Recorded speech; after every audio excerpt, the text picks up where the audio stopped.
Well, hello and welcome to Yellow Flag FPL, the podcast where all of our opinions should be yellow flagged. My name is Harry. Stephen Berry. And I'm feeling a bit bruised and battered. I know that's not just because of the North London derby. It was also because of a stag do in Budapest that I was at the weekend. So the recovery on Sunday was not helped by the performance at the Tottenham Hotspur Stadium. But I'll try not to talk too much about that. We'll probably sort of cover it towards the end of the pod. But yeah, Stephen, how did your fantasy football week go so far? Cheer me Oh, up. Tell me you did terribly. absolutely terribly. No returns actually. Really? Trippier. Timber got an assist, but only 3 points in the North London derby. No, absolutely shocking. Palmer did nothing against at home to Burnley, who was my captain. I've got Penandes to come, but there's a lot of people going to have him too, so can't really call him a saver of my game week. So yeah, just all round. I don't really know who got points this weekend. I know Dean Henderson got a 16 pointer, but who are these players that people have that got lots of points? Everyone seemed to. McAllister, no one has him. Who's getting the points? João People out there. Pedro, Haaland, Haaland, he got but six. then you got Bournemouth's defence. I don't. Yeah, there's a Whoever, bunch. whoever Virgil these, van Dijk. yeah, VUD fine. Well, whoever these players are, I don't have them. So yeah, terrible game week. How about you? Yeah. Yeah, well, it was a good game week in so much as I'm just above the average at the moment with Bruno currently paying. So 42 points currently with like I said, the Bruno's hopeful massive haul at Everton, although I'm not sure how they're really going to play. So, just for context, listeners and viewers, we are recording this on Monday night when the Everton game has just kicked off against United. So we'll kind of keep you updated with any. Although you will know exactly what the score is, I will update you, Stephen, Thank you. if I see any goals go in. But yeah, so 42 points. Not too sad about that, to be honest. I was a bit disappointed with Ryland. To be fair, I had great hopes for him, and he nearly scored. And it would have been one of those shouts that you couldn't remember for the season. Someone you brought in, but he looks promising. Truffle getting the 6-pointer, not the goal fest I thought it would be at West Ham Stadium, but. Yeah, throughout the team, João Pedro scored. Haaland obviously captained at 12. Obviously, probably one of the shock results of the weekend was the Fulham Sunderland game, but maybe it reinforces what we talked about in terms of Sunderland maybe having their flip flops on, meaning that Roof's got me 1 point. But yeah, you weren't going to select that game, but should we cover it briefly? Because it was a bit weird. I think we do need to talk about the relegation zone. So Sunderland, Fulham, West Ham, and maybe another team we might get to. But so West Ham battered Bournemouth by all accounts in terms of if you look at the XG. But West Ham had 20 shots, of which 3 of them were on target. They generated an XG of 1.57 from 20 shots, which let's rank is pretty poor. But I guess it does sort of reinforce what we were saying about West Ham. And they said that guy up top, the guy they bought from Serie A, he's a handful. He'll run around, he'll look all right, but he's not going to do anything. So I think West Ham will take the point. I think West Ham are going to be much more encouraged by other teams' performances and points around them. They obviously gained 1 point on everybody else, I guess, but I'm not counting Burnley at this stage. But yeah, I think again, West Ham, they're just starting to look a lot more solid. Again, I'm not really the biggest fan of them going forward, but do I bring in a defender? We said Desai last week, and he had a very good game. He even had a shot actually. He should. Oh yeah, he was the one who I think he should have scored. I think from the corner. So yeah, West Ham defenders. I mean, we only got 10 game weeks left, Barry. If looking for some risk profiles, that they could be one. Yeah, 3 big chances, 3.27 XG, 20 shots, 9 corners. So clearly they were hammering at the door for large parts of that game. And yeah, I mean, I wouldn't go so far as to say West Ham defenders are people to look at. I think Desai's 4.5, isn't he? So he's maybe interesting, but I'd rather have Doof if I was going to go there.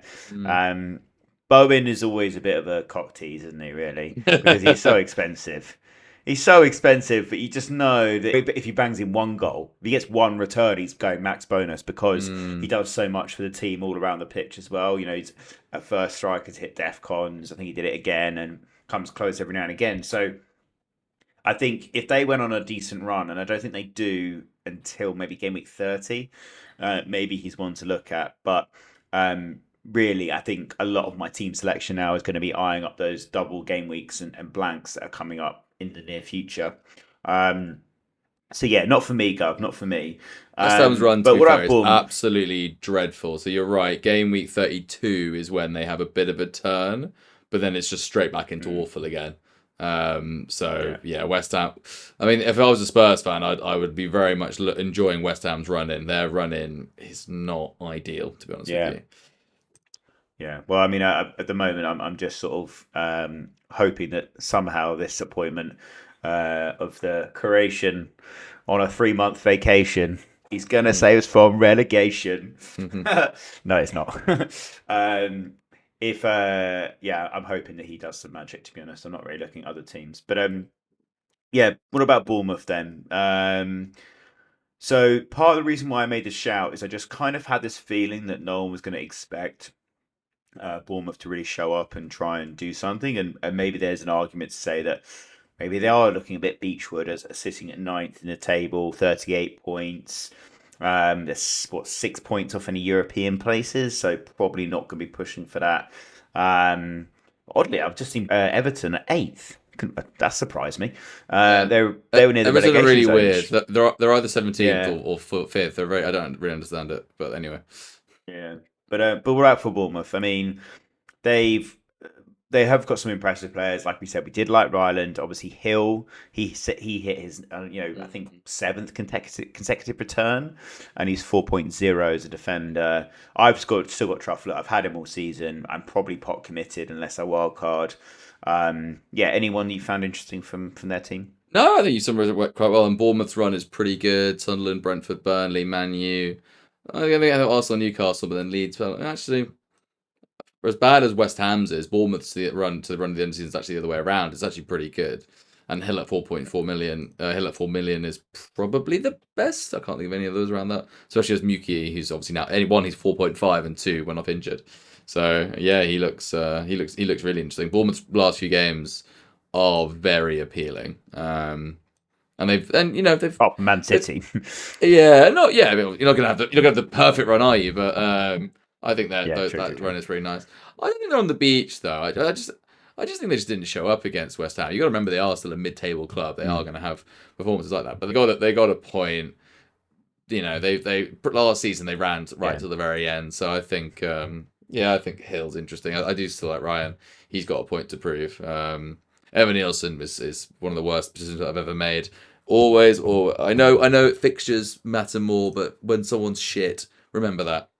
You need to remember that, Stephen. Never ever forget It's that. great, top quality advice on this Honestly, podcast. If they're so shit, annoyed. don't bring them in. Yeah. Nice. Speaking of shit, do you want to talk about Chelsea Burnley? I will do but before I go on to that, I think probably what I'd say on Bournemouth is when we do eventually go on wildcard, and let's say you had a choice, you had a 4.0 slot, and both Bournemouth and Sunderland were on doubles, right? And so everyone's going to steam into them. Who would you rather, Ronaldo or Hill? Bournemouth every day of the week. We'll talk about Sunderland in a bit, but Bournemouth any day of the week. Okay, because arguably they both could be in a beached position by that point. But yeah, no, interesting. I would say that because Ronaldo is probably the next 4.0 I would put up in that bracket, and of course Mm. he goes a bit forward a bit further. So, but anyway, yeah, let's talk about this Chelsea Burnley game.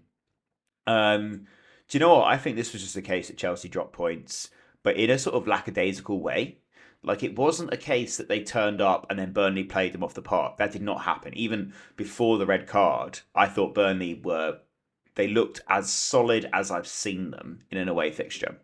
And they really caused problems, especially at set pieces with corners and things. So yeah, I mean, obviously they've got people like Ashley Barnes to come on the end just to annoy everyone. But Hmm. but before that they were really right up for it. So it almost felt like Chelsea turned up expecting to win, but not willing to put the effort in to Hmm. actually win. Um, Now Palmer had quite a few good chances, so I wouldn't be put off with him if I owned. Um, there was one sort of obscure challenge on the edge of the box where the Burnley player kind of comes from behind. Palmer takes a shot. He's left in a crumpled mess, and it goes out. And the a ref goes, "That's a goal kick."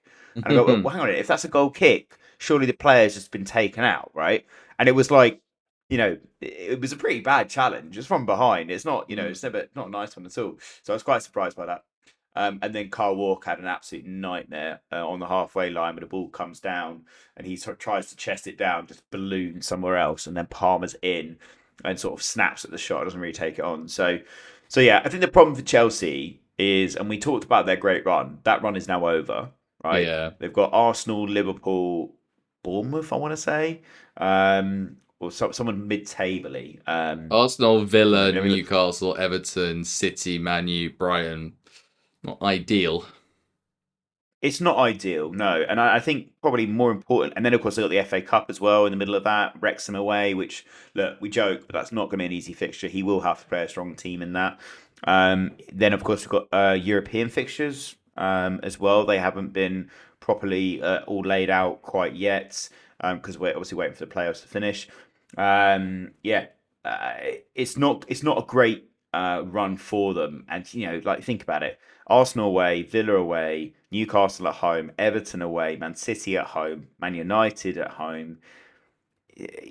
That's not an easy run. And so I think that from my perspective, I would be strongly looking to de-invest in Chelsea. Yeah. I wouldn't go near the defenders. I wouldn't go near them. And maybe I'd sell Palmer if I was I'm pretty anti holding. Chelsea now. I mean, Palmer got one good haul against Wolves, one of the four. I can't remember now, but you saw that 20 points, run. yeah. You saw that run. You really wanted more from him, and I think it's the problem with Chelsea of having too many players. João Pedro and trying to shove in João Pedro, Fernandes, Palmer, Neto, all in. It just doesn't work. They're just not. It just doesn't work as a system. I think Palmer's much better as a second striker behind a proper number nine. Paul Hmm. Mercer made a very good point about him missing Nicholas Jackson. I think he's absolutely spot on there. It just yeah, that team Palmer, Fernandes, Neto, João Pedro. While they're all different players, they're all sort of looking to do the same thing. They want to have lots of touches on the ball and drop here and that, and it just doesn't work. And Delap, I guess, has been very disappointing for them. I guess if he was to get a proper run in the team and show what he can do, but yeah, it just doesn't work with Chelsea. It's almost like they've bought players because of their age rather than any sort of plan or strategy. Far be it for Yeah. me to criticise Todd Bowley, but you can just see it. You can just see it just not quite clicking because they just the Yeah. players just all want to do the same thing. So, and Rosinia's I job think is just to play the young players, get them doing okay. Also, what is Chelsea's aims now? They're probably gonna be well. They're definitely gonna get into Europe. They're fifth. Villa are dropping off. I guess Liverpool's the big threat for them, but they're probably gonna get. They're probably gonna get Champions League probably without having to do much. So I I can't. don't know. Uh, I think their motivation's still there. I think that they have to. That fifth Champions League spot is almost certainly there. Liverpool will make an absolute um, mission to get into the Champions League because they can say, okay, look, it's not been a great season for us, a bit of a transitional state, but at least we still got Champions League. Like Liverpool can't finish outside the top five. They just can't. Not for what they want to be, everything they want to. They kind of they wanted to play for. Villa, you are right, are dropping off a little bit, but I think they've got enough. And if they didn't finish in the top five, that would be a real surprise for me. Um, so I think that Chelsea are a bit under the cosh here, and especially with that run, they play Liverpool in game week 30. Direct competitors, Man United, as I said, quite soon in March again, so to kind of put more pressure on. So really, they're going to need to. He's going to get into them. Otherwise, they're just not going to go forward. But you are right; they're not the finished article. And I think what's quite surprising as well is how some of their players haven't worked. Like I was really bullish about Liam Delap. I was. I thought mm, he was like he was Harry Kane-esque almost in terms of his play and manoeuvres. But then he had a shot outside the box towards the end of this game, and it was just ballooned a million miles over, and it was the yeah. last action of the game. And it's just like what? Like, come on, you need to do better when you get your opportunity. Um, but I was going to ask you a question. I've got João Pedro and Enzo. I bought Enzo for this nice little run. but he's a defensive line midfielder. So really, do we think he's going to be a better option in the next couple of games because they are difficult than João Pedro, who's obviously scored in three? He played as a 10 in the last game. The problem with Enzo, he's a bit like Bruno Guimaraes. Like, he doesn't seem to do much, then he just scores. He's also on penalties, so he's just an annoying. Actually, I'm being a bit harsh at him. He's much more of a playmaker than Bruno is, but I think his long term goal attacking threat is going to drop off. But I thought that all season, and it hasn't happened. So Enzo, because he's not that expensive, but Palmer has to go for my team. He's just he did okay, I guess, in those 4 games, but he's not justifying his price tag. And I don't think it's not just not buy Chelsea players, it's sell. And so I'll be selling Palmer sooner rather than later. But can you sell João Pedro after 3 returns in 3? Like, I mean, I think I've so. got one transfer this week. Against Burnley, Wolves, and whoever they had. Of course you can. Like, that's sometimes that's the secret of doing really well in the game is to be ruthless. And yeah, you can 100% fixture hopping. sell. Yeah, you can 100% sell João Pedro. 100% after this. Yeah, because I think that's probably what I'm leaning towards. My original plan was to sell him to FTK, as they're going into a nice run now, and I might stick to that, given that Enzo is. Like I said, he's probably going to get returns in the games when he is playing against harder teams like Arsenal because he'll get defcons, and then maybe a few bonus if they keep a clean sheet. So I probably will keep him going forward.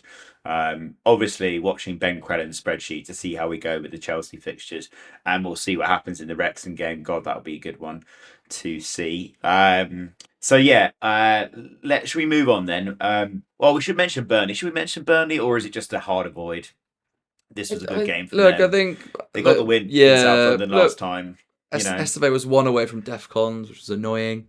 He played very well.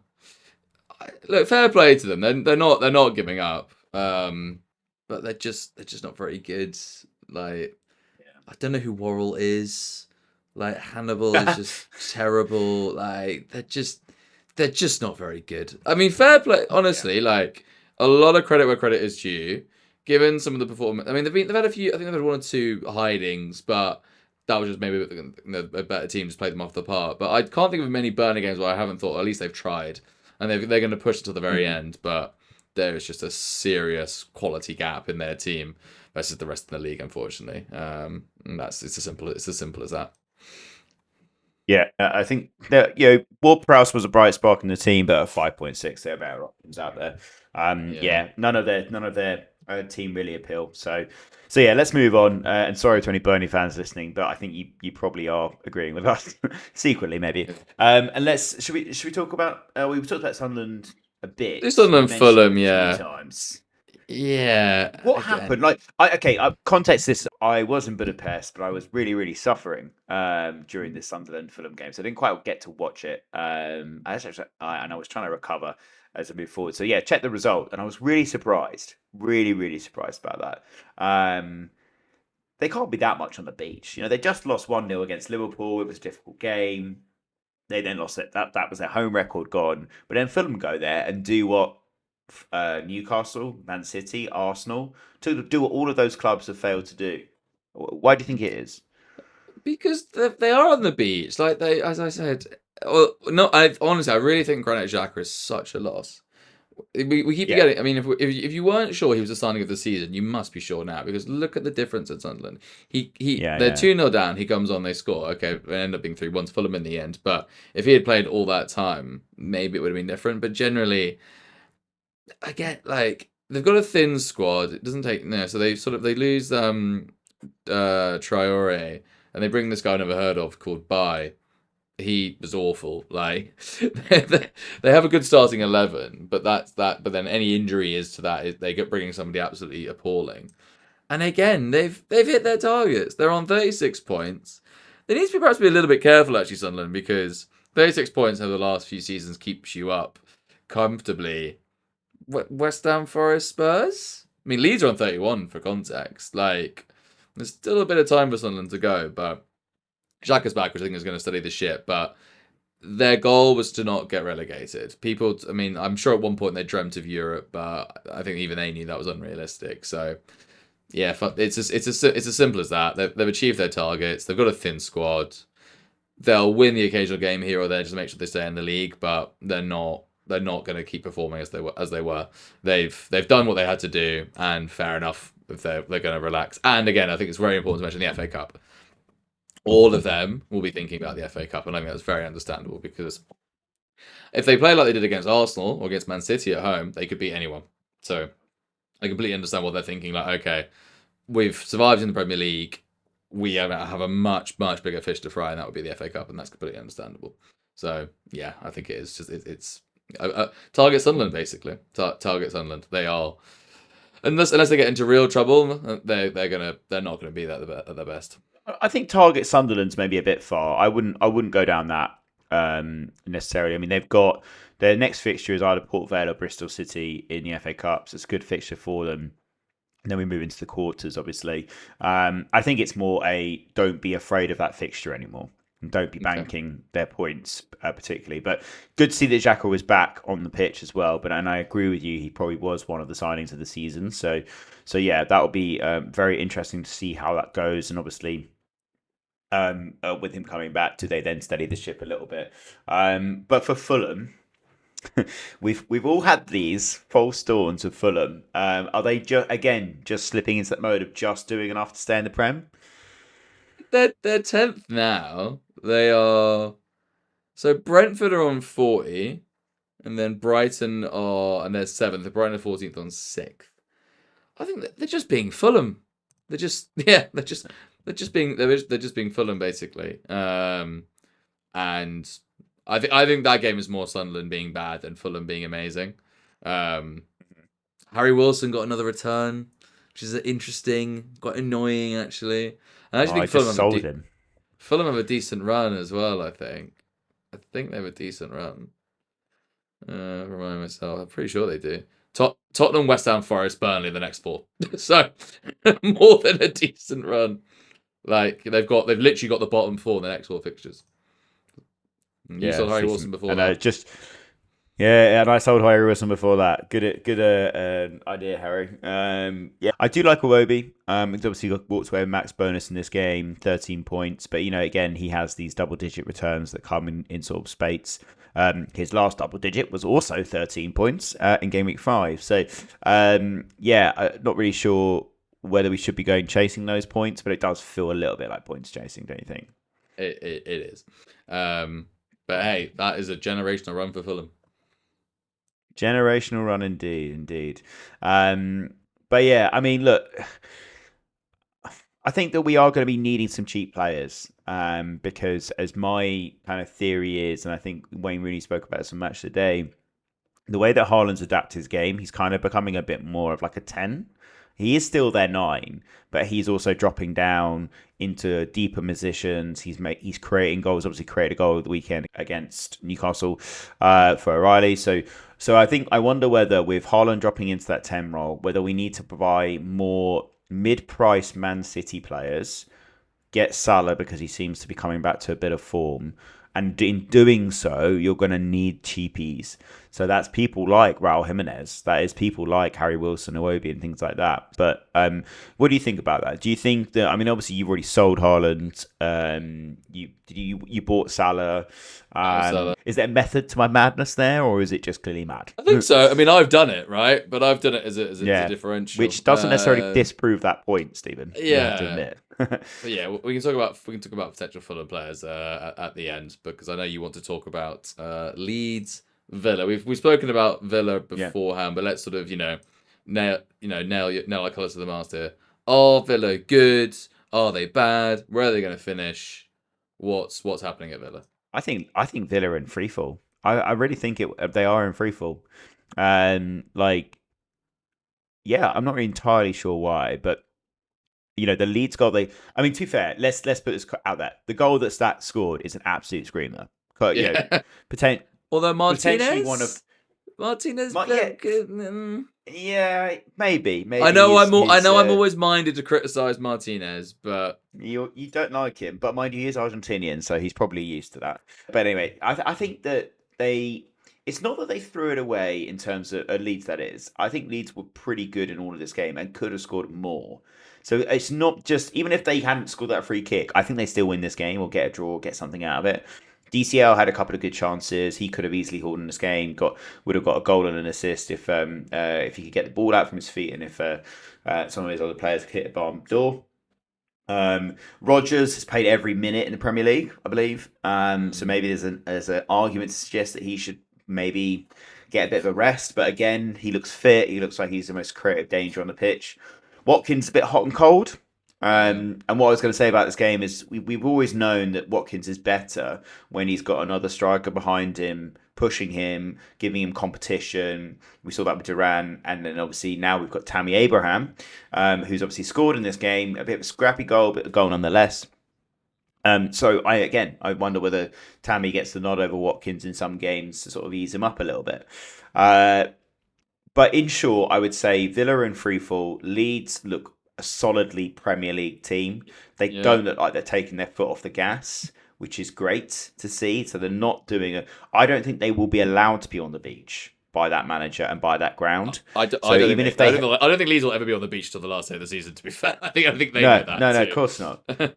No, exactly right. And moreover, there's 11 games to go. I think they could lose every single one of their away games. And if they look like they've got something at their home games, I think their fans will be happy. They'll be happy, and they'll also stay in the Premier League. And their running is really nice from game week 33 in. So really, I think after this Man City game at home, I mean, I was thinking about selling DCL in the next wild card whenever I pull it. But I think after the Man City game, their fixtures are really, really nice. From game week 29. Yeah, Saka's tempting. He won't be I don't think he'll be at Leeds next season either. Stack is good, yeah. He's a good player. 4.7 million as well. He's top of their midfielder return rate as well, 108 points. Really, for 4.7 million, that is a massive overachievement. He's obviously got 11 points in this game as well. Harrison's streaky, but he has his moments. Good with we've spoken about before. But yeah, just on Villa, I mean, we kept saying about Rodgers, he can't keep scoring these worldies. And he stops doing that, and then look what happens. They've lost to Everton, Villa. They were is it Brighton they got unlucky? Let's go through some of their results. So they've drawn to Leeds. They got knocked out of Newcastle at Newcastle away from home in the FA Cup. I forgot about that. Where Martinez got the ridiculous. No, it wasn't Martinez. It was the other Bizot. He got the red card. Sorry. And they were lucky to beat Brighton. They drew at Bournemouth. They lost to Brentford badly. Their results haven't been brilliant. Losing to Everton. They just got past Tottenham. Yeah. Again, and if you look at when they were getting points, Rodgers was just scoring these ridiculous goals every week, and again, it's just it's very, very unsustainable. So yeah, maybe Freefall's a bit harsh, but I definitely agree with the sentiment about Villa, and I wouldn't be looking at any of their players. They're too expensive, and they're probably not going to get Champions League at the end of the season. And I think everyone there knows that. Okay, I'll ask you another hypothetical question, seeing as we did that with the cheapies. So Rodgers, Wirtz, and Semenyo all around the same sort of price. All three of them have a double game week. Pick one, bench one, sell one. Semenyo, Wirtz, Rodgers. It's as simple as that. I mean, basically on the fixtures. Also assuming that Wirtz, his injury isn't too bad, of course. Yeah. But no, Semenyo's base looks pretty nailed down at Man City. I think he was a bit unlucky in the last game not to get more. He got Defcons against Newcastle. Yeah. Oh, wow, yeah. okay, so there you go. I noticed that. An all-round threat. All-round threat, indeed. And nearly scored. Okay, cool. So we've covered off some other games. We should probably talk about the North London derby. There's been a bit of an elephant in the room over this, hasn't there, Barry? There has, and I think you can hear it in my voice. So please go gently on me. So I actually had to leave the bar just as the third goal went in. Otherwise, I would have not made it home or caught my flight. And I was the last one on the plane, Stephen. So that's my commitment to watching my boys, watching the players not play well. I have to say, of the game I did see before that third goal went in, I think we played pretty well. Arsenal were going to win this game, but I think we put up a good fight. The challenges we were going in were very, very strong, which I enjoyed. Um, I thought the disallowed Really? goal was a fucking disgrace. It was The bad, yeah. disallowed goal is a disgrace. Yeah, it Like was bad. that same stadium, Ekatike and Romero, everyone was calling him a diver. It's the same fucking challenge, if not lighter. Um, so I thought we were good. We would have been good for 2-2. Like Arsenal were all over us at different points, but then we were in a threat going the other way. Um, I thought it was interesting the positions he was asking Mickey to take up. So again, I think that adds to his appeal as a player in FPL. Um, Xavi Simmons, I'm going to say this: get the Oh fuck out yeah. of my club. Yeah, he was Get really out of bad. my fucking club. He is He is really bad. useless. I've been patient with him. Yeah. I've been going. He's young. He's got this. He's got that. He's very tricky, but he takes 15 touches on the ball before releasing anyone. He thinks he's like God's gift. He's lightweight as shit. He needs to go on the diet that Wirtz went on midway through the season. Um, but I do think we were challenging players pretty well. I thought we were handling pretty well. But then Uh, after the third goal, we fell apart. I think as a Spurs fan, your standards have dropped a little bit. Dragerson made one or two nice Are you challenges. surprised? Are you Yeah, surprised at my? Dragerson had a bit of Honestly, fight about a better fight about him. Spence did. The rest of the team, Conor Gallagher, I forgot was playing until he got subbed off. he's He so was slow. awful. Honestly, there Palin, was a moment he ran for the ball into the corner and to put the ball in for the disallowed goal. I thought he wasn't going to get there. I think I'd be quicker than that. I Crazy. genuinely, I genuinely forgot he was on the pitch. Paulinia, Jesus Christ, man, how can you be that good of a DM and that bad at the centre back? That just makes no sense. I can't remember if it was the third. Was it? Yeah, it was the third goal. Was it him who didn't get his feet? Yeah, it was. It was Eze's second goal. It's not just the mistake. It was just the way that the players just ran, didn't even move. They were just sort of stood there and let Eze score. Like I think it was No, quite a that was the first late. goal. The first goal. The As first the goal. first. I mean, Saka got very lucky with the sort of ball ricocheting off him and going forward, but that happens. But then, the players were standing still when Eze hit the ball, and it's just like, come on, Yeah, guys. I just thought it was a very lazy. I thought Gal. I mean, Simmons, I agree with you, was terrible, but people like Saar, who's normally quite good, and Van de Ven didn't have his best game either. It just looked like a very, very defeated team, to be honest with you.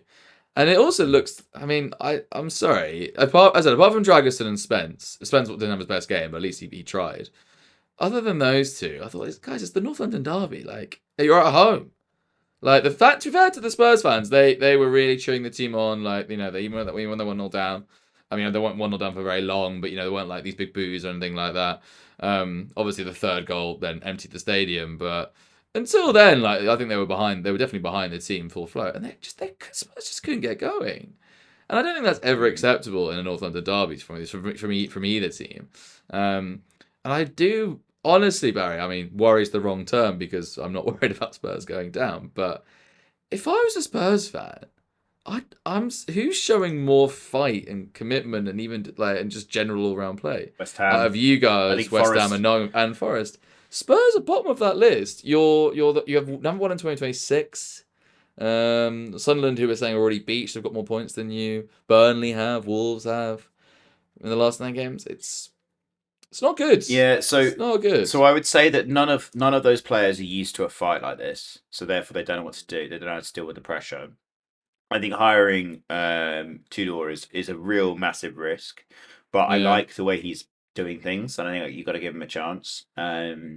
He seems to be taking no nonsense and shouting at players when they're not doing the right things. So again, it's a horrible game for him to start with, but I think, to be honest, I did see some promising signs in there. My issues are more the fact that West Ham seem to be showing more resilience.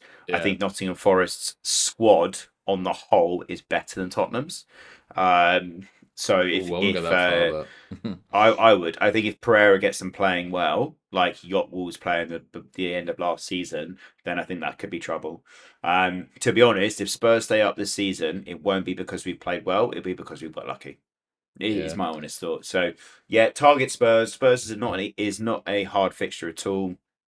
I do think watch how Mickey plays over the next couple of weeks because he does seem to be going almost to wing back positions. We were played a back three in this game, and he was going forward. There was a bit of miscommunication between him and the wing back. I can't remember who's on his side, Spence. But that's going to happen, particularly if you're changing systems. But look, the other thing to mention, the elephant in the room, of course, is the amount of injuries we've had. But I think even on a fit squad, we would have difficulty playing against Arsenal. But I think with a fit Kulusevski and a fit Madison, maybe we'd be put up a better fight. But overall, I'd say the green shoots are there. It's just whether we have the quality, the attitude, the mentality to use them and take them on to the next game.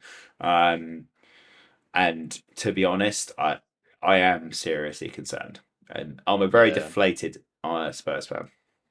Yeah, fair enough. I didn't even go. I couldn't even find it in me because also I'm gonna lie. There's this horrible fear that I have. You know, they always ask that question: would you rather your team won the league or your rivals went down?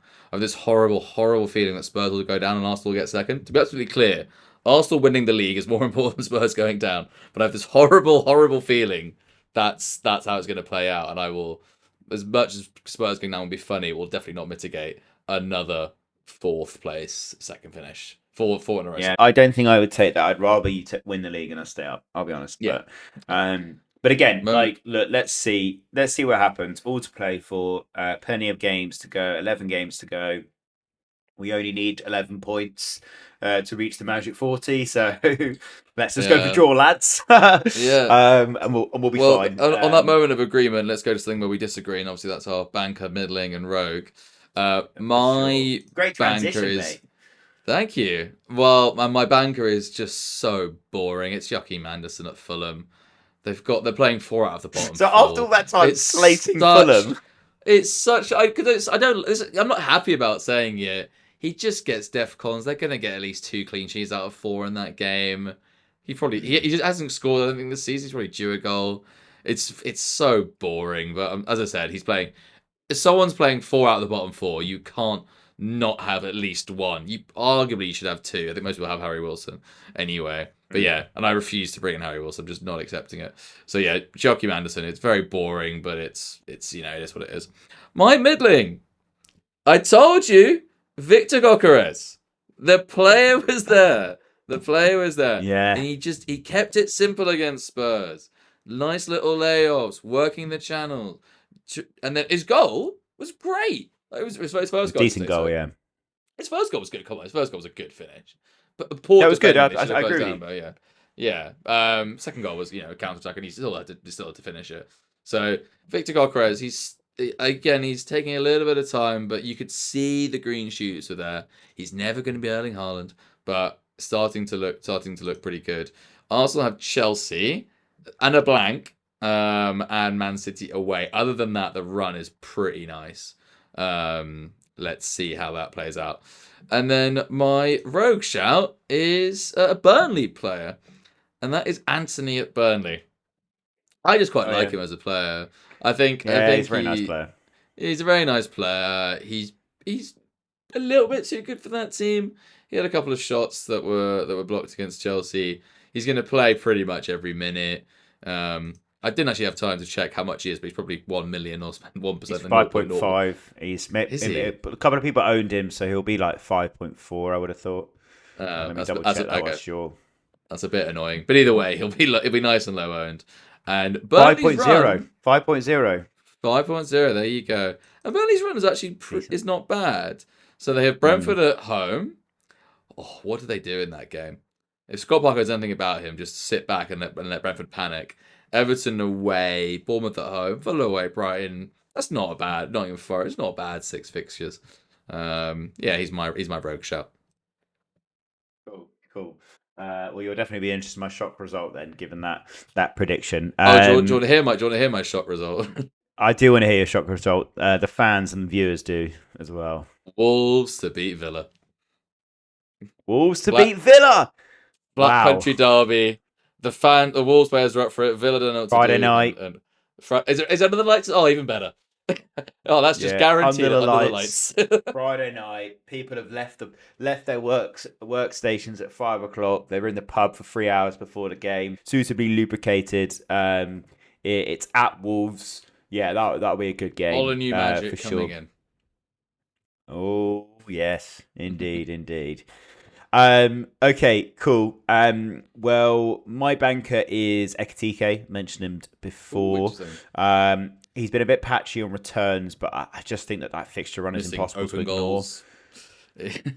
He's still getting chances. Like I think the chance Sure. creation is more important than anything else. And if he wasn't getting chances, he wouldn't be a conversation. He's 8.9 million, which is expensive. But they've got West Ham, Wolves, Spurs, Brighton, Fulham, Everton, Palace. To be honest, that's a good fixture run up until game week 35, and then even then, it's not bad. So yeah, I think he's just an absolute banker. My middling player I used to own is Nico O'Reilly. Oh He's obviously come no! away. Oh He's come no! away with a massive haul Uh, in this game. Two beautiful goals. I actually learnt this week that he actually started his academy days in midfield and was playing 10 at the under 18s, under 16 sort of level. So he does have these sorts of performance in him, and he plays. Because he is a good player for He Fulham. was He's a very playing. good player. Yeah, he was playing off Haaland almost at some points. He was the Yeah, highest he player played on in the pitch midfield. at Yeah, different. yeah. Yeah, he's a very very good player, and I think just at 5 point nothing now, he's probably a decent player, and maybe even an argument to make the switch, the sideways move of Gahey to him. Who I currently own, and they've got a great fixture run. You know, they've got Leeds away next, which is not an easy fixture, as you know. But I mean, obviously, with the strength of Man City, you can see him getting something. He's got Forest at home, West Ham away. He has a blank in 31. It's worth noting. And then afterwards, it kind of goes into a difficult period again. But with that blank means the Palace. I said it would be the Palace game. The Palace home game is a loose fixture, shall we say, that will be attached to another game. Imagine if that's that Burnley away game in game week 34. Burnley away and Palace at home. What a fixture set for those Pretty double good. game weeks. So yes, and then my rogue sap is someone I've also mentioned on the pod, someone you do not have the best of impressions of or don't like in many ways, is Virgil van Dijk. For God's sake. Yeah, I know. So he's got 17 points away at Sunderland, and he's got 11 points away at Forest. He's 24% owned, 6 million. We don't really have that many expensive defenders to go for, but I think he could be a nice option going forward. So yeah, go on. Before I go to my shock result, have at it. Hit me with it. No. I've made my points very clear about him, and he can't keep getting away with this. But he apparently he can for a bit longer. But anyway, yeah, fine. Fair enough. Fair enough. I won't bait you any The fact that you further. called But him a rogue shout at least makes me happy. I've managed to convince you down that yeah, he's a so I rogue. put Right. no. Yeah. That's yeah. So he's rogue partly because of your words of wisdom, but also because Liverpool do struggle to keep clean sheets, and They they're do. getting these 1-0 wins, and maybe he's just focusing on the defence at the moment, and maybe that'll make them a bit more structurally rigid. I don't see West Ham going to Anfield and trying to play out from the back. I see they'll do it as a lump it forward kind of way, and maybe that will suit them a bit better to get to the defensive points in there. He also can get defcons as well, as he did in the Sunderland game, I believe. So yeah, so I think that overall he's a good pick for that reason. But he's rogue because he is expensive, and we do need to spend money elsewhere. And then my shock result, it concerns Burnley, and they will. I'm making a prediction that they will beat Brentford at home. Yeah. Okay. Um, because I mean, I'm starting to come around to this idea that you had that Brentford just don't know what to do when they need to be the aggressors in a game. And I think Burnley at home, you know, with that draw against Chelsea, the win against Palace, maybe they'll have their tails up. Maybe they'll feel that this isn't a lost cause. There was some talk about Scott Parker getting the sack and like a few fans not liking him, and then he went on the TV and cried, and everyone was like, maybe we should be a bit nicer to him. I missed this. Okay. Well, it was in a press conference afterwards, and I think it was maybe the game before the Palace game. He was just kind of he gave a bit of an emotional interview afterwards because the fans had been mean to him, and maybe that's caused them to buck up their ideas. They are going to get relegated, but I think they'll go down swinging. So yeah, Burnley to beat Brentford at home is my shock result. The reason I don't like about that is that is the fact that I think Burnley will go for it in that game that plays into Brentford's hands. But if they if they sit back, then they could definitely do that. Definitely. Yeah, for sure. Okay, cool. Well, that concludes our discussions for this week. It's a Friday night game, so don't forget to do your teams before then, before you go to the pub after a hard day or hard week at work. But then obviously we've got the FA Cup weekend after that. So we'll probably take a little break in the week after preceding that. Or we can do this extra bonus pod. I don't know. Depends on your fixture, Stephen, seeing as you're jetting off to America. Wow, America Okay. has been covered in unbelievable snow. Worst storm in 120 years. So I'll find out tomorrow if I'm going or not. Right. Okay. Mm. Yes, of course. Um, okay. Cool. Well, always best to say thank you for listening and watching. Thank you to Rita for helping us with the editing. Good luck where you ever you go within fantasy football, and we will see you next week. Thank you.